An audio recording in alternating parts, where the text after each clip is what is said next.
So we will move on to the energy efficiency improvements and action plans with case studies. First point is excess air control. So we have discussed in earlier slides about what is the effect of excess air in dry flue gas loss and how we have to control the excess air percentage.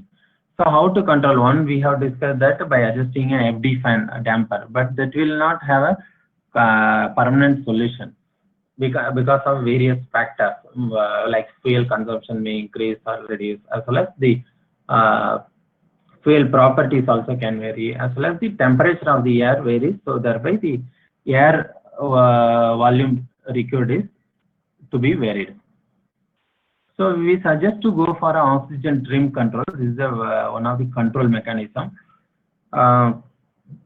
which the flue gases analyzer will be installed online continuously. That O2 level is measured online, and using a control O2 trim control, what it will do, it will take the data from the O2 in the flue gas, and as per the O2, it will adjust the fuel and air. Thereby, it will have a proper excess air, means optimum excess air can be maintained.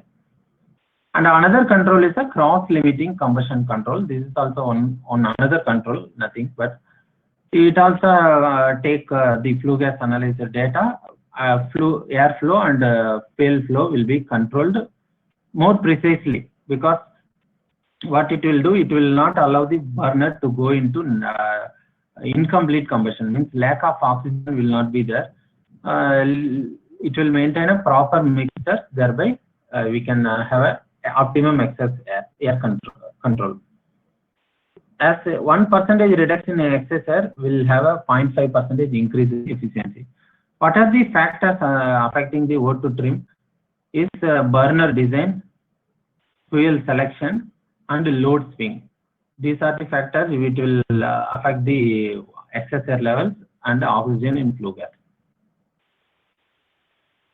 This is one case study from BE Energy audit of Pali Textile Cluster.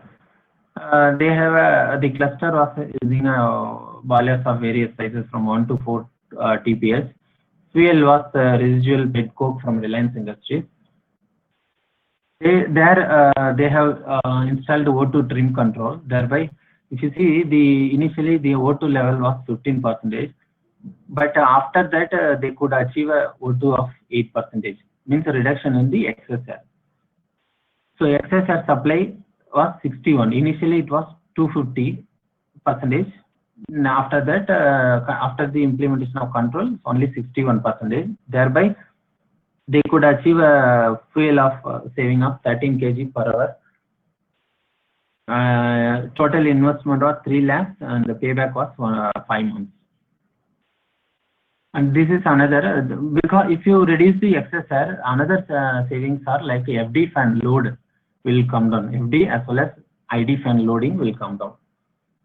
So there also the power consumption has reduced in FD and ID fans. Thereby they could achieve a saving of almost 5 lakh 46,000. The investment for controlling the FD and ID using a VFD was 5 lakh total, including an oxygen trim. So second action plan is reducing a flue gas exit temperature. So what is prohibiting us to have a lesser flue gas temperature is acid dew point temperature of various fuels. So what happens in fuel will have a hydrogen that mix with the oxygen in air to form a water vapor, and sulfur in fuel forms a sulfur trioxide. These both fuels will mix together to form a sulfuric acid. When the temperature in the stack reduces to its dew point temperature, what it does, it becomes a acid, wet acid, and it forms on the path of the flue gas ducts, thereby corroding the ducts, flue gas ducts. We can find how much is the dew point temperature for our fuel using this chart. Means first you have to find the sulfur content in the fuel, And using that, using formulas, we have to find how much ppm sulfur trioxide formation is there, and water formation is there.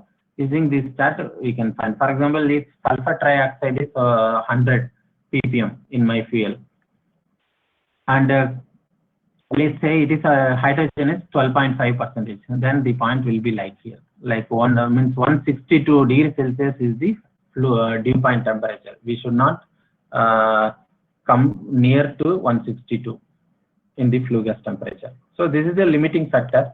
We'll see how to overcome this factor. One simple way to reduce the flue gas temperature is economizer and air applicator. This is a boilers. I'm talking about most of the MSME boilers doesn't have a APH or economizer, so they can use this technique to reduce the flue gas temperature. This is the boiler without air preheater or economizer. The fuel and air comes and it goes to stack without waste gas to stack without requiring any heater. So this is the economizer, means this after combustion the flue gas enters the economizer, first giving feed water, then it goes to air preheater. Here the air inlet air will take the heat from flue gas, then it enters the stack. Thereby the heat recovery happens in two locations. One is the economizer and second is the air preheater.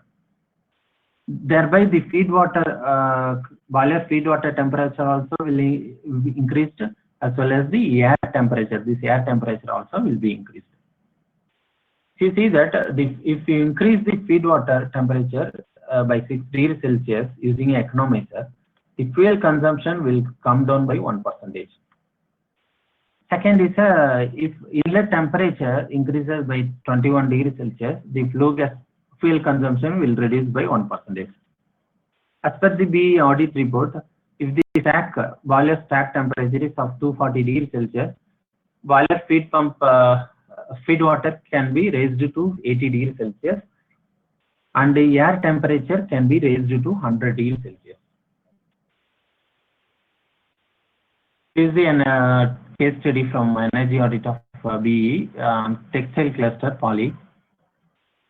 The quantity, initially it was economizer was installed on 3-ton boiler. Quantity of heat available in flue gas was this much, and we could increase the feed water temperature by 62 degrees Celsius. Thereby, cost saving was almost 14 lakhs they could achieve cost saving. Cost of economizer was 1.8 lakhs, so thereby the payback period was less than 2 months. This is about air preheater. Initially the exit flue gas temperature was 240 degrees Celsius, but as the dew point temperature was 120.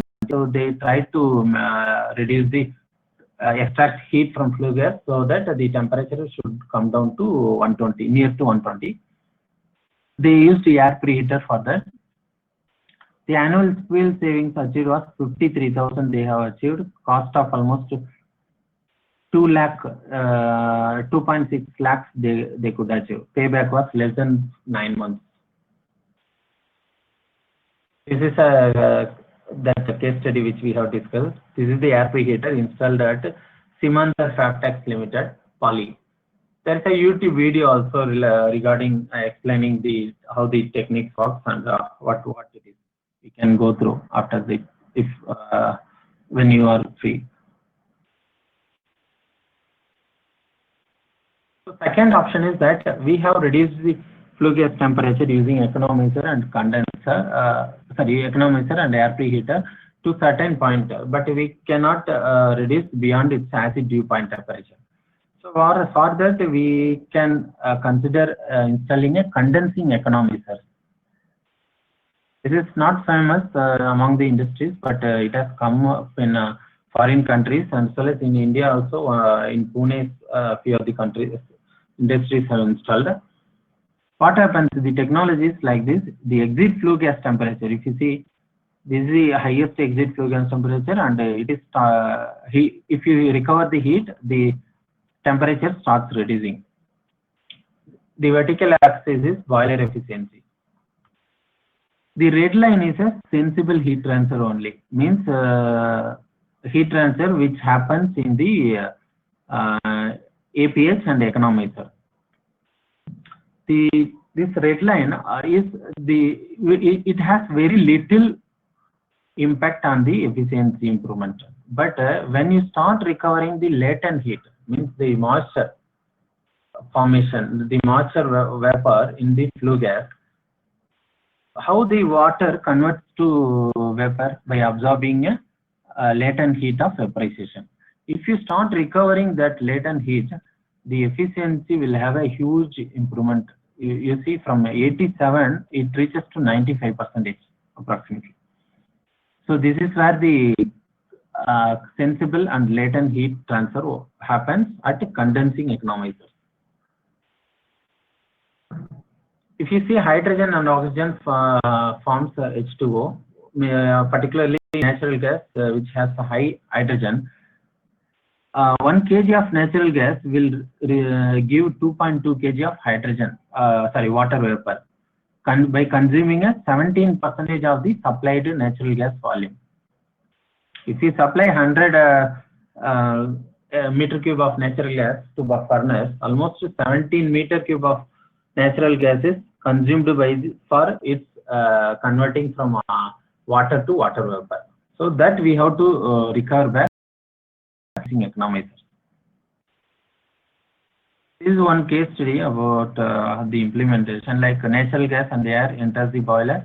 Initially it was like flue gas at 250 degrees Celsius goes to economizer, heating the feed water, and exit the economizer at 160 degrees Celsius to chimney.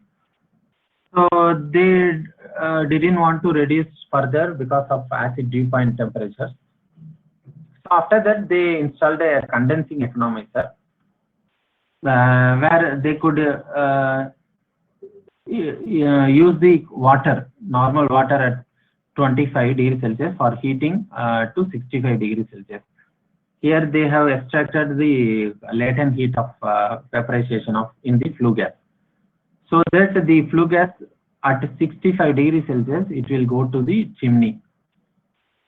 And the condensed liquids have to be collected down and it should be sent for a treatment because it will have a sulfuric acid. It is not good to just leave the condensate. So we have to treat that condensate carefully.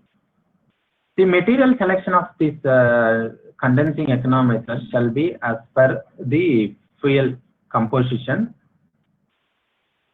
and chimney also material shall be carefully selected, otherwise the corrosion will happen in this also. I took this from this website, you can go through after that. In this case the material of construction was SS304. They could achieve the payback less than a year. The boiler capacity was 10 ton boiler at 17 bar. So this is temperature versus efficiency. As if you see, flue gas temperature reduces, the efficiency improves because we are recovering the heat being wasted in flue gas. Only the boiler will have a efficiency of 79 to 80%. With the economizer, the efficiency can go to 84%. If you install further condensing economizer, you can reach the efficiency of 92%. The stack temperature also will come down to 50 to 65 degrees Celsius.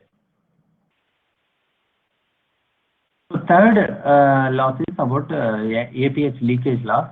We have elaborated on how to calculate leakage percentage and what are the effects on APH leakage. This is a case study about 16 ton boiler where the leakage percentage was calculated as a 80% using the formula. So flue gas temperature at APH inlet is 280 degrees Celsius and the outlet is 130. This is not an actual temperature. We have to adjust as per the leakage percentage. If you adjust, in fact, the outlet temperature, actual temperature may be 140, thereby increasing the dry flue gas losses. So what we have to do, we have to arrest the leakage. If you after arresting, if you see the fan, this is the fan power consumption. During leakage it was 15 kilowatt, and after leakage it was 13 kilowatt. Thereby 2 kilowatt saving was there, almost 1.3 lakhs per annum they could achieve its saving. This is the picture. If you see this, it's a normal small boiler. So APH tubes were broken like this, cracked. So they have replaced many tubes, thereby arresting the APH leakage. This is the impact of leakage in PAT audit of thermal power plant. They have 4 units. Leakage percentage was calculated as 23%, 15%, like that. So it was suggested to reduce the leakage percentage. Thereby the efficiency, boiler efficiency will improve by this much percentage. Because of this improved efficiency, the savings will be almost 3000 TOE, equal to 2.8 crores they can achieve a savings.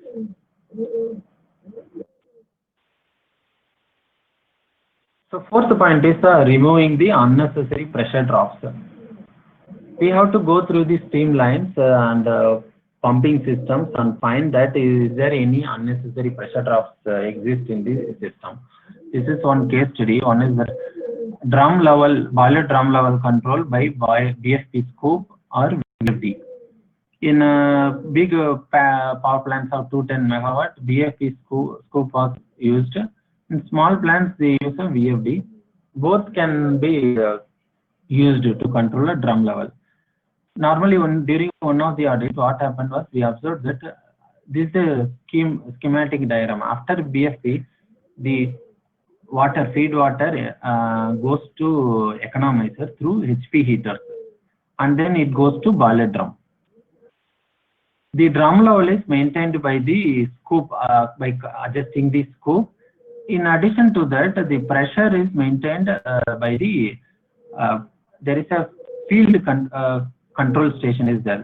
This control valve.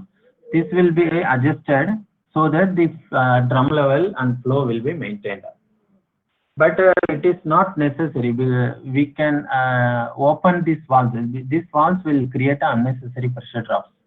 You see, almost 10.6 per dP is created by these valves. So it is suggested to open these valves fully. At normal load conditions, there will not be any problem. Only during the huge load fluctuations, the controlling the drum level will be very difficult. For that also there is a solution. The solution is they can use a 3-element control. It is a control mechanism which uses the steam flow, water flow and drum level, and accordingly adjust the VFD or a scoop, thereby it will control the drum level efficiently. So if they open this, the valves fully, what happens? The dP will come down to 0. Thereby the excess energy being wasted in BFP will come down. You see this,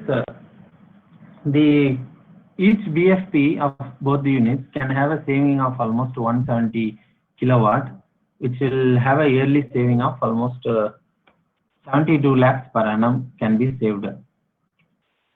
Like that, we have to see for normal pumps also whether unnecessary obstruction is there or not. The fifth point is about condensate recovery. Feed water is nothing but a condensate and makeup water. It's not possible only if contaminated. We suggest to recover all the condensate. Not suggested only if the condensate is contaminated, it should not be recovered. Still, we can recover the flash steam, not the condensate should not be recovered. So what is the purpose of recovering the condensate? One is it has a heat energy, so that it will reduce the fuel consumption. Second is a very good quality water. condensate is treated and impurity is less water. So it is a very good quality water. If you don't require, you have to add makeup. Thereby, it will have a very effect on the. It will increase the cost of water treatment. Third is reducing it will reduce the sewer disposal cost, because if you don't require, it will go to sewer and we have to incur expenditure on disposal. And finally, it will reduce the fuel consumption. So this is one case study of one plant where the condensates from various steam trams of almost 3 meter cube per day was wasted like this before. But after that, they have implemented this condensate recovery system with pumps and tanks and all. They could achieve a recovery of at 50 degrees Celsius. Fuel saving of almost 6,700 per day was achieved. In addition to the water pumping cost as well as the chemical treatment cost also saved. This is a case study of BE Energy Audit at polytextile sector. There they implemented this condensate recovery system for small boilers as well. That they could achieve almost 3 lakh rupees of energy. Recovery was almost 16%.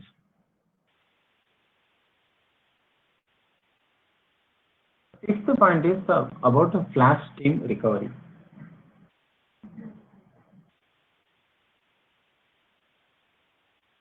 So what is a flash steam? The technical thing is that this is a TS diagram of water and vapor.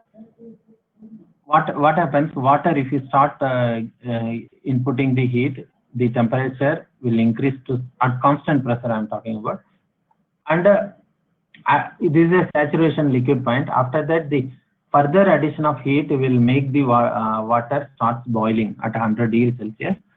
It will absorb a huge latent heat. Thereby, it will reach a saturated vapor. After the further addition of heat, it will make the water into steam, superheated steam. This happens for each pressure. So this is, let's say, for example, I am taking atmospheric pressure. This is at 7 bar. If the at 7 bar is 7 bar means has a heat content of enthalpy of 721 kilojoule. If it is suddenly supplied to the flash vessel, simple tank, what happens? Tank is in atmospheric pressure. So it's at atmospheric pressure, the heat content is only 419. So difference, this 721 minus 419 equal to 302. This much energy is added to the condensate. Thereby, it will have a latent heat of 2260, so that it will absorb this much heat, and part of the condensate will get converted into steam. That we call it flash steam. The formula is the difference, sensible heat difference divided heat at the lower pressure, which will give the how much percentage of flash steam available. This is one case study of pharma unit where they have recovered condensate at 4 bar from various sources and dropped to flash steam recovery vessel. There they could achieve a flash steam. The flash steam will be of normal pressure only. If they have used for another process, it had to be injected into 3 bar streamline. Means 3 bar streamline was there. There they have to inject this flash steam. What they used is a ejector. They have used an ejector to carry this flash steam, low pressure steam, into this 3 bar pipeline, so that they could achieve a steam saving of 2000 tons per year. The bottom will be with condensate water that can be recovered again for some feed water or some other process. So seventh point is on energy loss due to improper deaeration of feed water. The deaeration is the process of removing oxygen and um, other gases from the feed water. That is a process. Means how it is achieved. The feed water is in the tank, deaeration tank, and the steam at low pressure is given at the bottom of the tank. Thereby, the steam will heat up the water. Thereby, it will the oxygen and other gases will be removed from the water. That oxygen and air shall be removed from the tank using a air vent and vacuum pump at the top. But this air vent will not remove the air exactly. It will anyway remove the steam also. Means steam also will be lost during the process. That we need to monitor, because as in optimized condition, 1% of steam, 0.5 to 1% of steam loss is acceptable. If it is more than that, then we need to correct it. So when the makeup water increases, the vent loss also will increase, because the makeup water will bring more oxygen, so that its vent loss will increase. Heat is a blow down loss. So in boiler, what happens? Water after absorbing heat converted to steam. If makeup water is increasing, we don't recover much condensate, and we are adding makeup water more. The dissolved solids in the makeup water also will increase, causing a blow down percentage to increase. It is a loss, because the blow down water has a heat content. If you during blow down, we can't recover that also, because it contains the impurity. So it is a loss of heat energy in the system. But we can optimize the percentage of blow down. That's what we suggest. One is the insufficient blow down. If you reduce the blow down, what will happen? The impurities will be carried with the boiler inside the boiler tubes, and it will scaling formation will happen, and the heat transfer will come down. Because of that, dryness fraction of steam also will go down. Means steam will have a moisture particles. It will again further damage the equipment in the process. If the blow down is very high, what will happen? It's a clear energy waste, and water and chemical makeup water and chemical consumption will increase for water treatment. So we have to optimize the blow down. So we have to find the blow down percentage using this formula. Feed water TDS, how much it shall be. For example, at boilers of 12 bar pressure can have a feed water TDS ppm. That we need to take the info from boiler OEM. And the makeup water percentage divided by maximum TDS in boiler water. So this is 3000. So this we need to calculate using this formula. What is the present blow down percentage? We need to calculate. So it is suggested to extract only the flash steam from blow down, because blow down has a impurity. So it is not suggested to use that for feed water or any other purpose.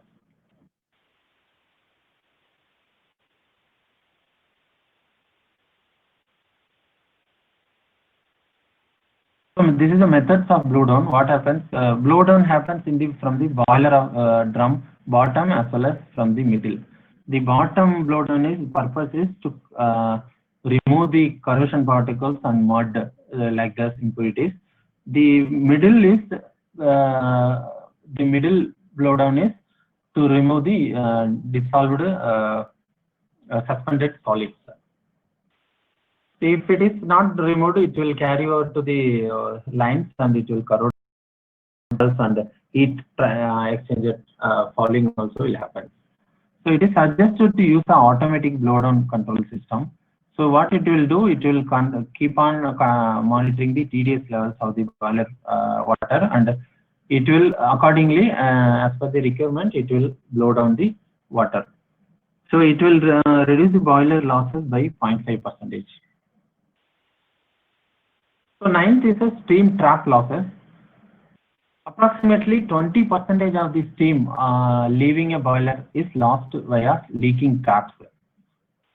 So we have to assess the trap system, steam trap, for two things: whether it is working correctly or not. If it is not working correctly, then whether it is failed open position or in closed position. So that we have to find. If it is failed open, means what happens? Continuously steam will be blowing out like this, like this. If it is failed closed, means blockage. So it will not allow any steam. We may be thinking that it is working fine, but it is sending back the condensate in the steam line, causing a water hammer, and it will damage the nearby tracks also because of high loading on the tracks. How to check the steam traps? One is two methods are there in the steam traps. One is a open discharge trap and another is a connected discharge traps. Means if the trap is in open position, it is easy to check.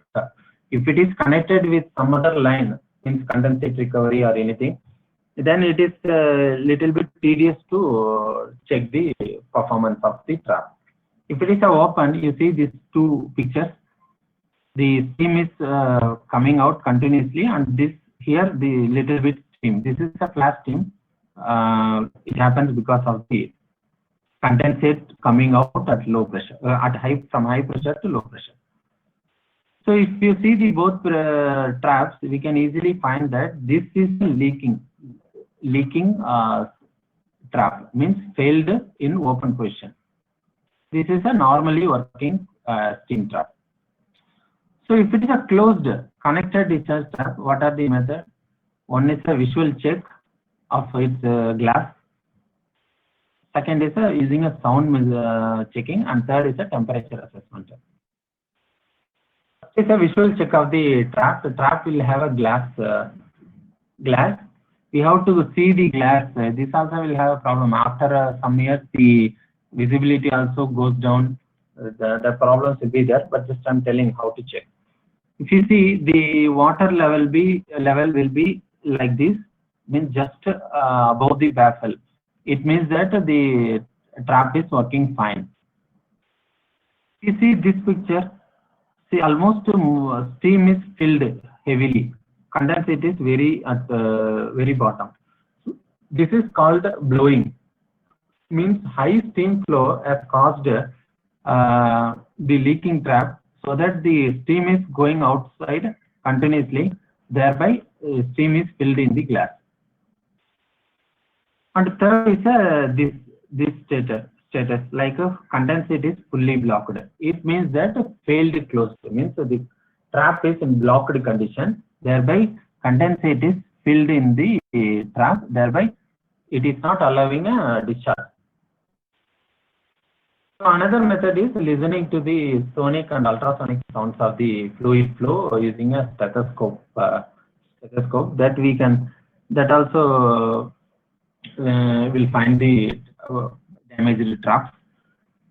And third method is using a temperature, but this will not give a reliable result because the temperature of the steam upstream of the trap, and downstream also steam can come out, because the flash steam, it is called a flash steam, can come out, but at low temperature than the upstream, but still it will not have a big difference. So this method is best used to determine the traps that are blocked.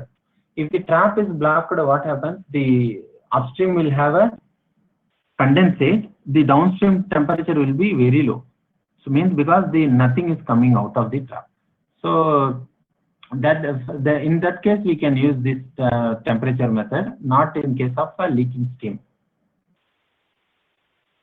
So 10th point is plugging steam leaks. If you go through the plant steam lines, you can find that there are many leaks coming out, steam leaks coming out from valves and its joints. Those leaks shall be arrested. The energy loss from those leaks can be found using a steam plume length. For example, this is a chart. For example, I took a 1 meter of flume length of steam. What is the loss? You have to plot a diagram on this curve. It will have a 20 kg per hour of steam loss is happening. We have using the enthalpy, we can find out the actual, what is the actual loss. That is almost approximately 2 lakh per year they are losing in this because of this steam leaks. So we need to take action to arrest immediately. So 11th point is on steam distribution piping optimization. What are the parameters to note? One is the pipe size, its configuration, its insulation, and the support levels. Pipe size, if the pipe size is reduced, what will happen? It will increase the velocity as well as the pressure drop also will increase. So the optimum velocity limits are for superheated steam, it is 50 to 70 meter per second. For saturated steam, it is 30 to 40. For wet steam, it is 20 to 30 meter per second. If the velocity is has increased beyond this optimum velocities, what will happen? Noise will increase as well as the erosion also will take place. If the branch, if for small branches, the velocities are suggested as 15 meter per second only.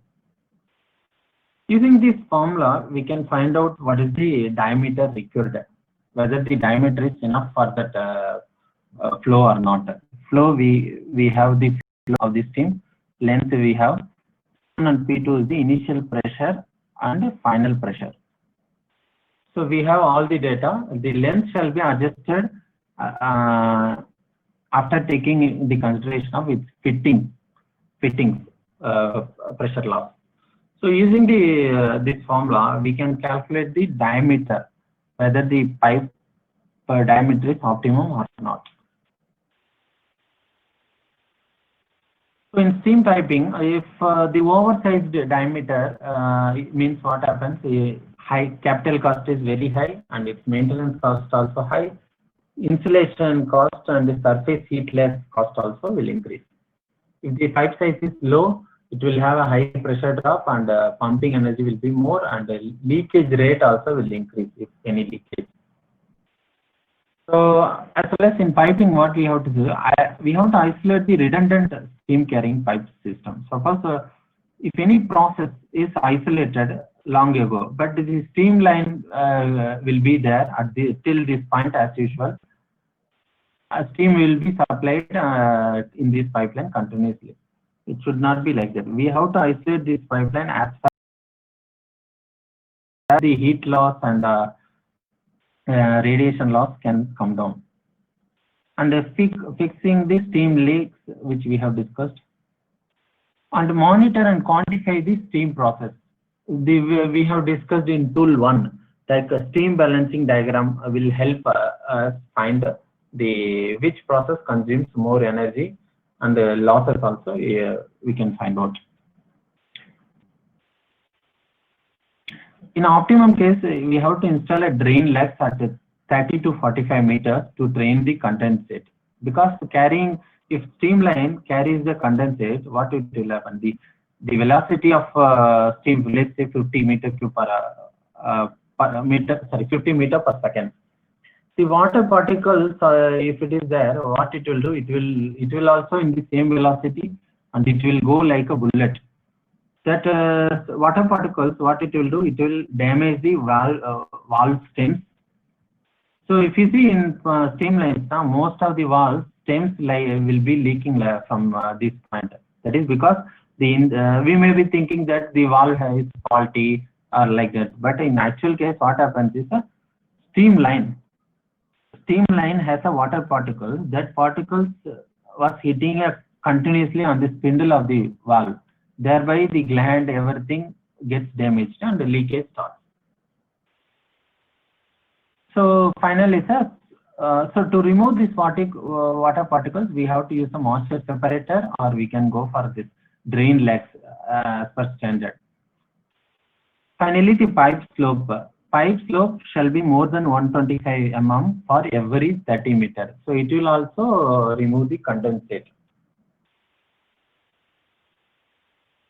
12th point is a loss, insulation loss.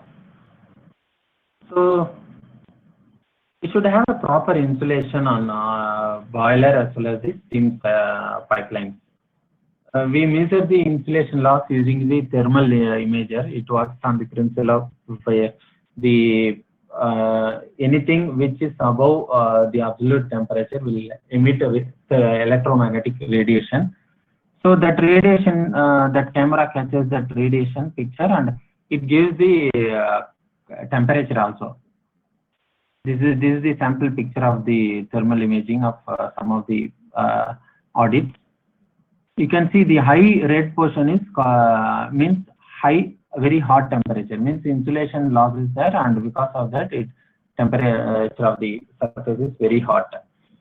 In each, wherever the insulation loss is there, we have a convection loss as well as radiation loss. We have to calculate using the formulas as per the surface temperature and atmospheric temperature and other constants. Using that, we have to find the losses. This is a case study about one of the PAT audits where we did an insulation survey using a thermal imaging camera. If you see that they were losing almost, they could achieve a saving if they all installations are made perfect. They can achieve almost 30 to 34 lakhs in the form of fuel, because heat lost in the insulation is given by the fuel. So almost within less than 1 year they can achieve this if they all rectify the insulation. In insulation also, insulation thickness matters a lot, because if you keep on adding, insulation is very costly, as less if you add unnecessarily high thickness, the only cost will increase. So we have to find the economic thickness, economic cost of thickness, and initial 1.5% of the thickness of insulation to prevent the heat loss. That we need to remember. So the 13th point is the controlling valve passing losses. During the audit, we have observed that recirculation valves, we have to observe recirculation valves are working properly or not, like that. This is a case study about thermal power plants of 210 megawatt TPS, where if you see the condensate extraction pump flow was 475, but the flow to LP heater was only 470, means 5 tons was recirculated back to LP flash tank. The valve was in closed condition, but still valve was passing there, so that this leak was happening. If they arrest this valve passing, it is means we are giving an input using a pump, and again we are wasting in the form of passing. So if they arrest this leakage, they can have a saving of almost 300 megawatt hour per annum of energy, equal to 9.3 lakhs per annum. Second case study is like a boiler feed pumps. That is also leaking. Almost the flow was very high, 45 tons per hour was the recirculating flow. The valve was in closed condition, but still the valve was passing almost 45 tons. So suggested to rectify this loss, thereby they can achieve almost 2.35 crores per annum. If they rectify this recirculation loss, what will happen? The supplied flow will come down. Means if it is in this case only 605 is enough for the process, but they developed almost, they were supplying 665 tons and 45 was sending back. This we all know that pump flow and speed as well as its power consumptions are proportional. If the flow comes down, the power consumption also will come down. What is it? What is the suggestion? suggestion is like one thing is that they have to rectify this passing recirculation valves. And why the recirculation happens? If you see in this case, BFP pump, BFP discharge was 170 bar, but the inlet was 16 bar.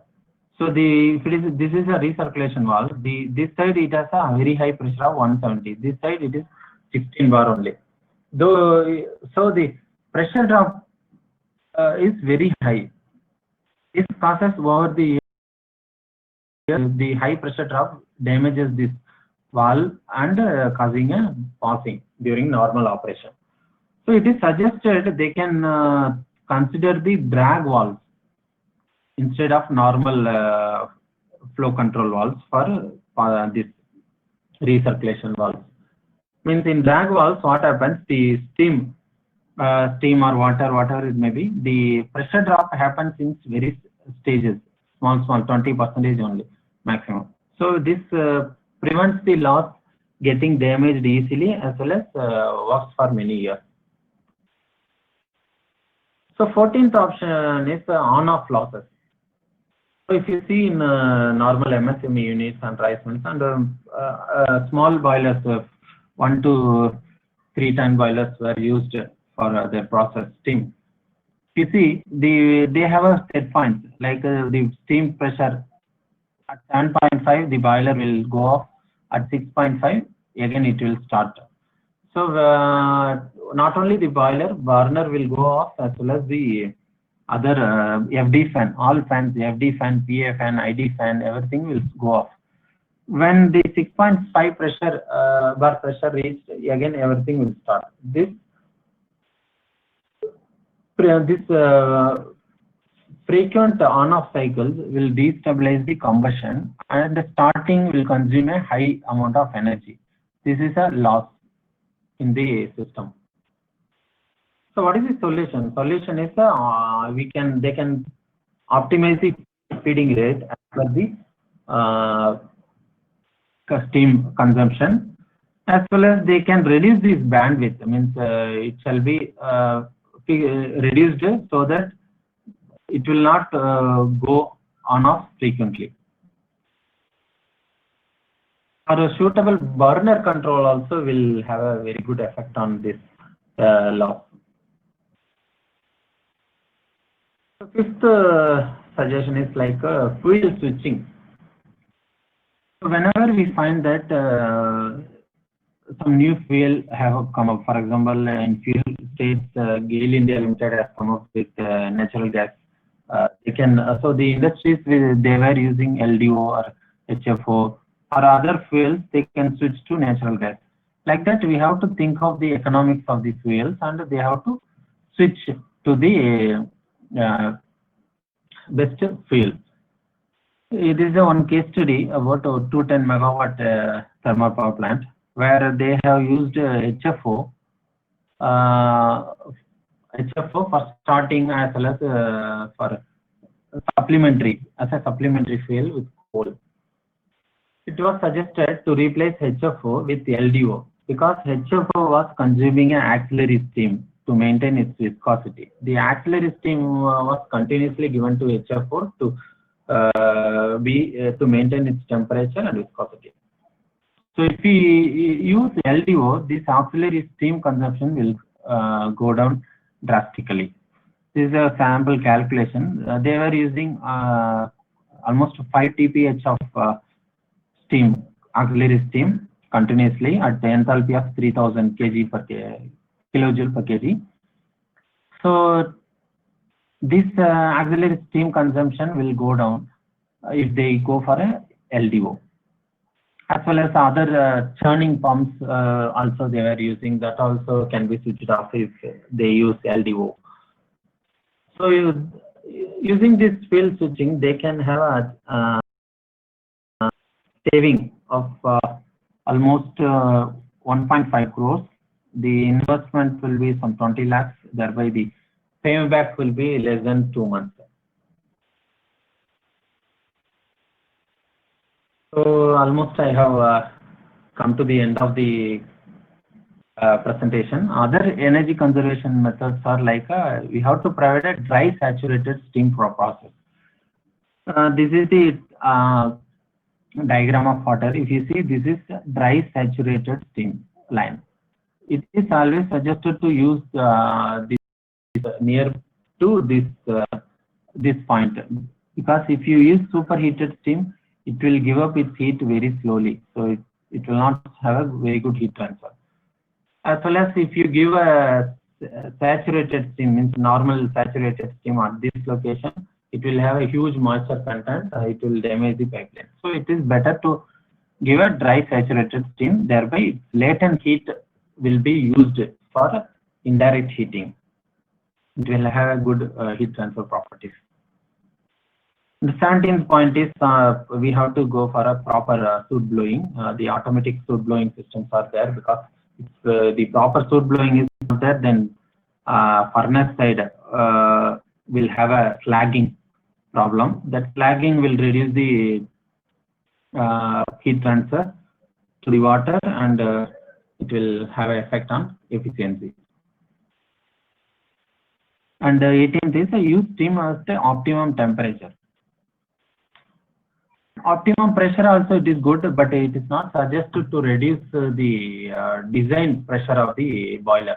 So it is better to operate the boiler at optimum its design pressure, but we can go for reducing the optimum temperature. For example, let's assume that at zero, means atmospheric pressure, the steam line.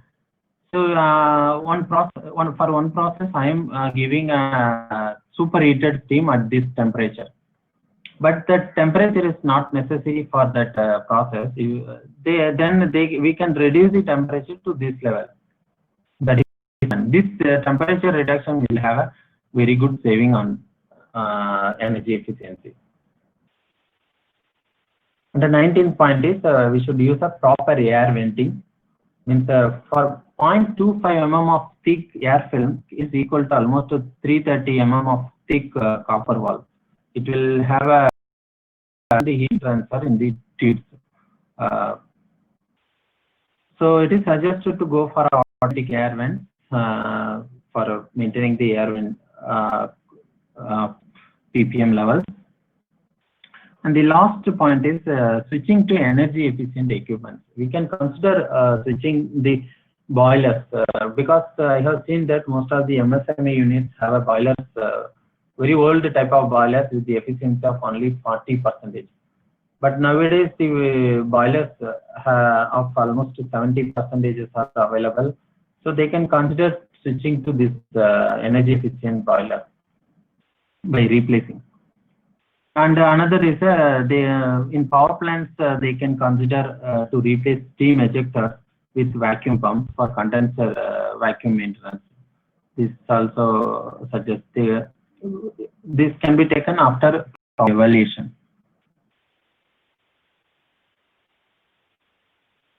So we have discussed these things, like what are the approach and the steam balance diagram and the efficiency, boiler efficiency indirect method of calculation and its losses, and what are the factors affecting the boiler efficiency. In action plans, we discussed about how to control excess air, reduce the flue gas temperature, and the effect of APH leakage loss, and how to remove the pressure drops, condensate recovery, flash steam recovery, blowdown loss, deaeration loss, steam loss, insulation. Like that, we have discussed almost 20 action plans. If we do the energy audit of steam lines as per this procedure, we will surely find suitable applicable action plans from these 20 that can be implemented in your plant. After implementing few of the applicable points, we have to again calculate the fuel savings using this formula. Means surely efficiency will increase after implementing few points. So for example, if 5 lakh per year is the fuel cost, the efficiency have been improved from 70 to 80%. then it will have a saving of almost 62,000 per year in fuel. So this is the final conclusion. We have to analyze the energy consumption in the boiler and steam systems together. We have to measure and monitor the vital parameters continuously for optimized boiler operation. We implement the applicable energy conservation tips which we have discussed. They evaluate and implement the latest technologies. So finally, because the most boilers are fuels are mostly of fossil fuels, it is by way of global warming and melting of glaciers, like that. There are many things happening in the earth. So it is, we have to do some actions, thereby we can reduce the fuel consumption and fossil fuel consumption will save earth.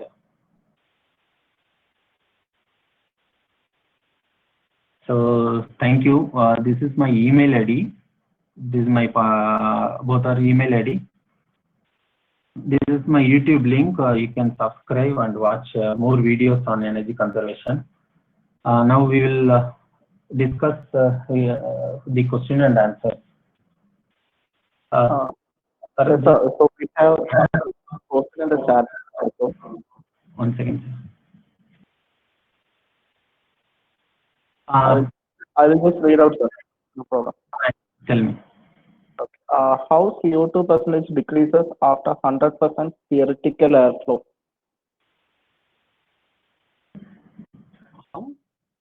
CO2 percentage? Complete combustion of hydrocarbons in the presence of enough oxygen produces water vapor and carbon dioxide. So water vapor also starts coming out. So CO2 percentage starts reducing. And another question is, in indirect method, O2 should be measured at APH output or input, as there may be leakage in APH. In indirect, 1 second. Indirect method, Okay. O2 should be measured at APH output, as there may be air leakage in APH. No. We have to measure. Yeah. APH outlet, considering adjusting the temperature for this one. We have to adjust the temperature for. Okay. Yes, APH outlet only. Yes, is right. How to get benchmark of other industries? Is there any method?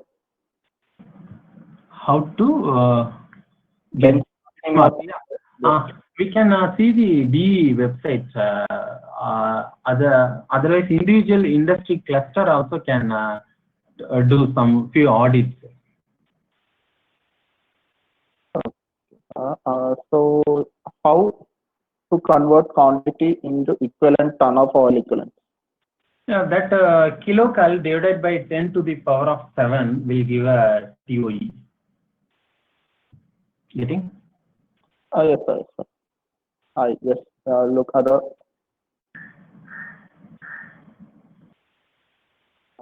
If any of the participants have any doubts, you may please post in the chat box.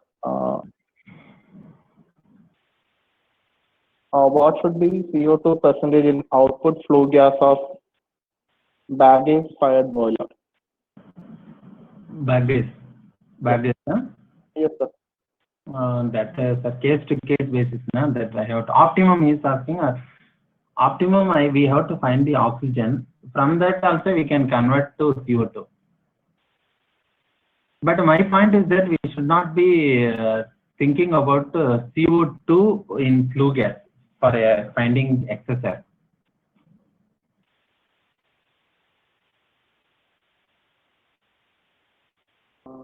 That's all the queries we have got. If anyone have any queries, kindly raise it. That was a grateful presentation from Nesamani sir. On behalf of EMC and everyone, I extend my sincere regards. And so another question we have got: is it necessary to maintain slope for the streamline? So is it necessary to maintain slope? Slope. Yes, sir. We have to measure. Then only we can. For I have mentioned, we have to have a drain, condensate drain for every 125 mm, like that. That needs to be maintained slope. For every 30-meter length, the pipeline slope shall be more than 125. So then only the condensate will come down, thereby it is easy to recover. So whether GCV method of calculation of efficiency is better or NCV method? Which one is better, GCV method or NCV method? GCV or NCV, see, it considers, GCV considers the recovery of water, whatever the lost in water vapor formation, that is given back like that, it considers.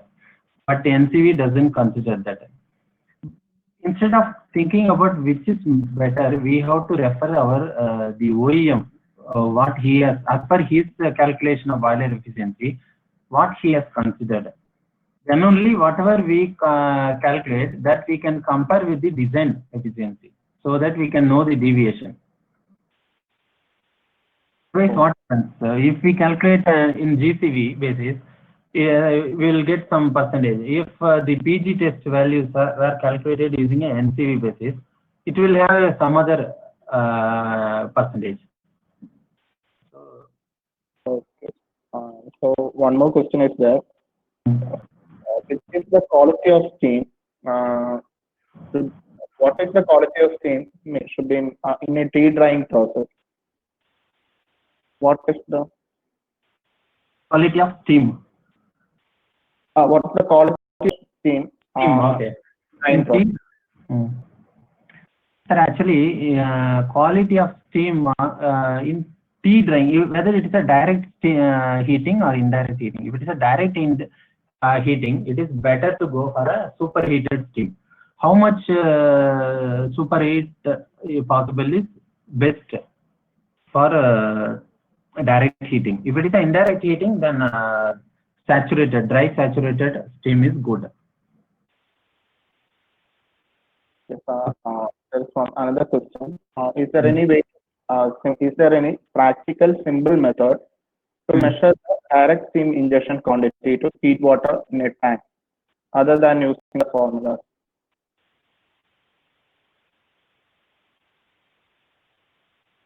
Is there a practical simple to measure direct steam injection quantity to heat water in the tank? Simple method means we can know if they know the flow, velocity, diameter, and velocity, then they can find using the formula Q equal DAV. That they can try, but they should know the velocity. For velocity calculation, again they have to use the this one, the pitot tube and all. If the condensate, SP, NP, and LP steam lines are not maintained with slope in many industries. Only intermittent reflex and traps are being maintained. This was a comment by Partha Sarathi. Yes, yes. Except condensate, steam lines are maintained with slope. Many industries, okay. Okay, that is okay, but it is suggested to maintain a slope so that if any moisture particles are there, it is easy to trap. Because of the slope, it will not move up easily like a steam. So it come down so that we can easily trap and remove the moisture particles. So next question is, what is the frequency of inspection of steam traps, and how much we can save by doing it? So inspection frequency we can say for 6 months, or whenever you shut down the plant and restart the plant, we have to have an inspection. Because during starting, what happens, because of various dust and other foreign particles, these traps get damaged and blockage starts. So it is better if it is a 6 months or in continuous operation, or if it is in shutdown, they can go for a once in a means after the shutdown. It is suggested. They can have saving almost 20% of the steam is lost in steam traps. You can calculate as per your boiler capacity and the enthalpy of the steam. Okay. So next question is suppliers of condensing economizer. Yeah, there are some suppliers on screen.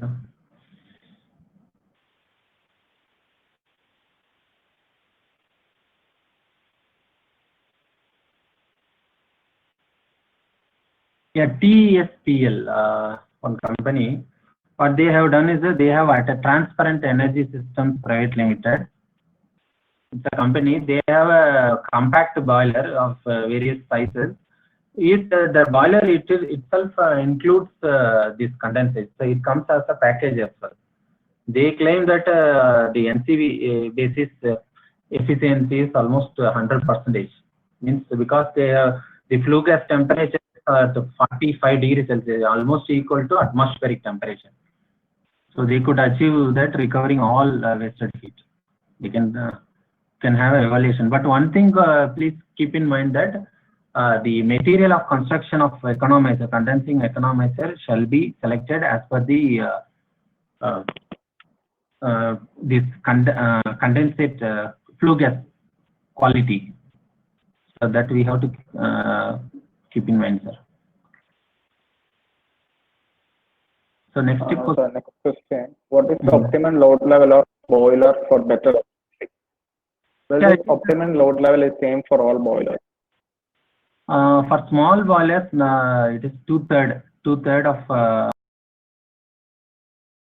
For big boilers, they can go for some 80%. Two-third means it will come approximately 75%. But the big boilers loading can be improved to 75 to 90%.